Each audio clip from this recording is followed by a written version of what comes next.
When I first experienced the Indianapolis Speedrome was in the late 1970s. I was working at the WIBC radio station on the white night news shift. There had been a fire in the press box at the Indianapolis Speedrome, and I had gone down there to cover it. And that was where I first encountered John Stiles, who was the owner of the racetrack, who was walking around rather distraught because his major investment had burned up. I didn't pay that much attention to the Speedrome until a couple of years later when John Stiles got in contact with one of the salespersons over at the WIBC radio station, had suggested that since I had an interest in auto racing, that I might be good for his announce staff. So I went there and learned the ways of auto racing there and the way the Indianapolis Speedrome did it, and finally got gradually used to it. At first, I was mostly interested in open-wheel racing because of the influence of the events of the Indianapolis Motor Speedway, but as time passed on, I saw the appeal of the stock car racing there, which was at the heart of the racing. Of course, the midget series really was where I got interested, and then I discovered the appeal and the intensity of the figure eight racing, which was the premier class there, and for one thing led to another, and I ended up being the announcer there for several years and stayed there for most of the time through 1998, and then came back and started announcing again, and probably have several hundreds races that I have announced in the Indianapolis Speedrome, all the way from midgets to figure eight races. What was the year that you began announcing at the Speedrome? 1982 would have been the year. Basically, I didn't know what was going on, and I was completely confused, and I thought that the open wheel racing was the premier type. But then I saw that there were a lot more of the stock cars and a lot more of the rough and tumble circumstance, and I saw how intense and hard the drivers competed in the figure eight racing, and saw that was very much the deal. That was the time of the great rivalry between Mike St. John and Wayne Arnold and other drivers such as that, and those drivers really went to it really hard and belonged to Kenny St. John. And the first World Championship race I saw was the one that Kenny St. John set the all-time record of 512 laps, in the part of winning 5 of those in a new road. And so I realized, hey, it's a stock car track, and that was about the same time that stock car racing was growing in popularity in the United States, and that's where it started. You were Afro-American, and for the most part, I didn't see or hear of too many Afro-Americans who had an interest in short-track automobile racing in the United States during that period of time. How did it happen that you had an interest, or you had a concern in any kind of racing, whether it was open wheel or the stock cars? That came from childhood. I grew up in Lafayette, Indiana, and was part of a Cub Scout pack that once upon a time was taken to a grocery store to meet Roger Ward, who at that time was one of the 2-time winners of the Indianapolis 500. This is really the 1960s or so. And having met Roger Ward, I realized that the Indianapolis 500 was a major race and started to get interested in that. And then the family moved to Indianapolis, and it was possible for me not only to watch Indianapolis 500 activities on TV, it was possible for me to actually go to the Indianapolis Motor Speedway. The first time I went to the Motor Speedway was back in 1967 to watch Parnelli Jones at the Turbine Car, and from that I ended up covering races and watching them on the TV.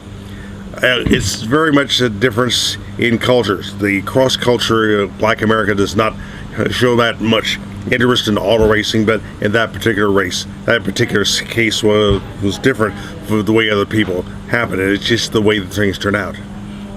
But a lot of people would attach with open wheel racing a certain degree of sophistication, higher class racing perhaps, to what we have at a short track in America today, and in that era, in which it was primarily a redneck type entertainment. A lot of people who were Southern bred, and a lot of the people that we know that came through the NASCAR terms were Southerners.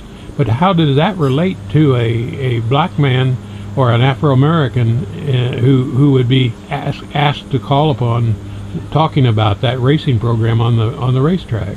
I turned out to be more of a race fan than somebody in my race would normally be. It's not part of the culture, but it was just something that personally interested me from watching replays of races in Indianapolis, rather the old ABC Wide Worlds of Sports. I was very much interested in that particular thing, and that type of competition had appealed to me that it may not have to other people. Also, as far as the world of stock cars, I was gradually introduced to the world of USAC stock car racing at that time, and also the American Speed Association, which was the major racing there. And from going to see ASA racing at places like the Winchester Speedway, I came to gradually appreciate the intensity of what they called the redneck racing over the Indianapolis Speedrome. And I showed some enthusiasm and support and respect for the people that are involved in that sort of racing, and everything grew mutually. Did it at any point along this line of your getting involved in the Speedrome, did you find any alienation, any discrimination, anything that you would consider to make you uncomfortable? As far as I can tell, I never saw that, because I had so much respect for the people and treated them as valuable competitors rather than as somebody that was strange. When you have the reporting background that I had, you end up having to deal with people with a large number of cultures, from the police culture, the black street culture, the black ministers culture, the political culture on various things, and you come to appreciate all of those various people as equals, and it's something that's interesting to listen to. I am more of even though I have done the race announcing for so many years, and it has to do with a lot of talking, my reporting background means that I have to listen a lot. And from listening, I have come to appreciate what people are capable of doing as far as being different. Being different is not for me a part of being inferior, it's just part of being different and something that's interesting to tell a story about. Through all that time that you were an announcer at the Speedrome, people listened to you and listened to your voice. You don't have a black man's voice. Why is that? It may be a point of how I came up. I just developed a regular speaking way. I don't speak without an accent. I would probably say that I speak with a strong Midwestern accent, but the United States, that is considered to be neutral. There was a black way of speaking that was not necessarily very much in my personal household, but it's something I was very much familiar with as far as growing up in the black neighborhood in Lafayette and Indianapolis. But it just so happened that I developed this particular way of speaking. There was someplace I began to have an influence that was a lot different. I did have a chance to listen to some very good black speeches as far as the pulpits of the African Methodist Episcopal Church, and I picked up their mannerism, but not necessarily the accented way in which they spoke. In your period of time at the Speedrome, what would you consider to be the highlights of those years that you look back and remember things that stand out in your mind, of not necessarily winners and losers, but just things that were that stick in your mind as being significant during that period of time from 82 to 98 and thereafter, that stay with you? Well, as far as open wheel racings, it would have to be watching Mel Kenyon and Rich Vogler dominate the early championships. As far as watching the first races that Tony Stewart won in the United States Auto Club before he went on to running in stock cars. Things like the longtime Wayne Arnold and Mike St. John rivalry, the rivalry that followed along with the drivers such as Dwayne Lee and Jack Dawsey Jr., the intensity of the World Figure 8 Championship, where in the good old days you'd have 50 or 60 cars show up and run as hard as possible. Sometimes you'd have the wild men like Jack Dandy from Michigan and Raymond Johnson Jr. from Kentucky, and just seeing how those guys would fight and then make it up the next week and go back and race each other harder and then help each other if things got bad. But are there any single events, any particular event that you can recall that really stood out and that you can remember that made something into something that you wouldn't have expected? There was one World Championship race between Jack Dawsey Jr. and Dwayne Lee. Those drivers were going on the same lap about 1/3 of the way through the event, and Dawsey had just taken the lead over Dwayne Lee and then got hit by another car at the same time that Dwayne Lee had to make a pit stop and do some repairs to his car. So Dawsey's car was stuck on top of a car for the Michigan competitor, and the drivers were trying to get him off the wrecker at the same time that Dwayne Lee was making a pit stop and getting repairs to his car. The car of Dawsey was taken off the wrecker, and the car of Lee made a pit stop, and they both got down onto the racetrack and back in even fight between those drivers after the race between the pit crew and the wrecker crew on the racetrack. Well, that would certainly be a highlight that I would remember. But you also, during that period of time, you straddled the ownership of the Speedrome between John Stiles and the Cohen brothers, who bought the Speedrome in 1997. How did that experience differ? Did it have any particular difference in terms of the way you were involved at the Speedrome? The Stiles administration was kind of down home and family.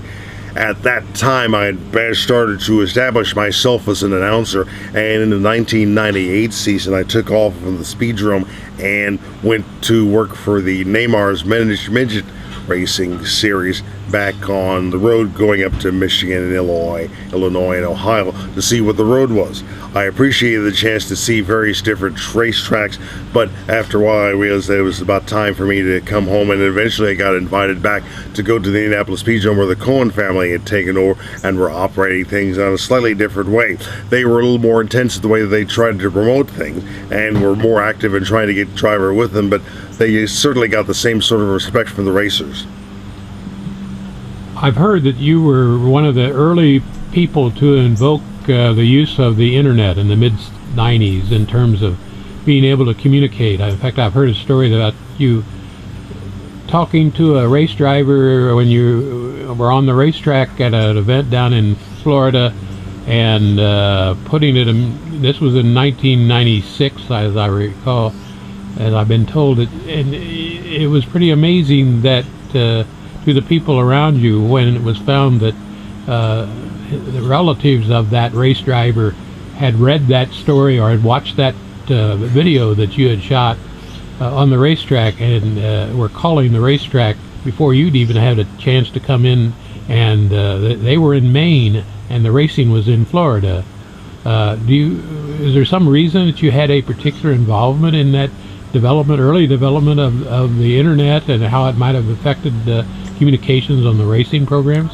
I had an online interest going back to the early 1980s. As far as the early personal computers back in those days, it was the TI-99A that I operated as a home computer with sort of thing, cost maybe $1,500. At the same time, I got interested in modems and the online services back there. We actually used voice modems that were used voice cups as far as the CompuServe series and online services like the Source. Well, back in those days, there was, through CompuServe, something called the Racing Information Service, which was very much the pioneer of online auto racing coverage. Before today's web page, they were trying to do that sort of thing in the 1990s and the 1980s, back when nobody wanted to bother with them and actually come up with anything, but I came up and helped to support the Indianapolis Speedrome back in those days. When the World Wide Web became popular in the 1990s, I started to put together the first Indianapolis Speedrome web page along with the digital cameras that were popular there, and even taking an entire desktop computer for me from one place or another. It wasn't easy like it is where you have Wi-Fi all over. I actually had to take a full-size computer with me on the road and use it to take files on the digital camera and put them online. It was, in those days, it was a novelty. Nowadays, it's pretty much a normal deal that you're going to see people that are going to use online and actually sending stuff directly from the racetrack and getting it up before the race is actually over. But back in the 1990s, it was something that was very much a novelty, and was something that just turned out to be ahead of its time. You've seen a lot of things in the course of your experiences in auto racing. How do these things relate to the other things you've seen as a reporter for a newspaper or as a reporter on a radio station? Is there a connection between life outside the racetrack and the life that you saw at the Speedrome, for instance? Is there some parallels? The parallel is that it's all part of storytelling. Fact finding is a major part of everything that I've done as a reporter, but storytelling is always a part of what's going on. You're not necessarily looking for the happiest story or the saddest story. You're looking for the most intense story that will gather an audience, and that's going to be a part of the same coin as far as race announcing or putting together a story from a newspaper.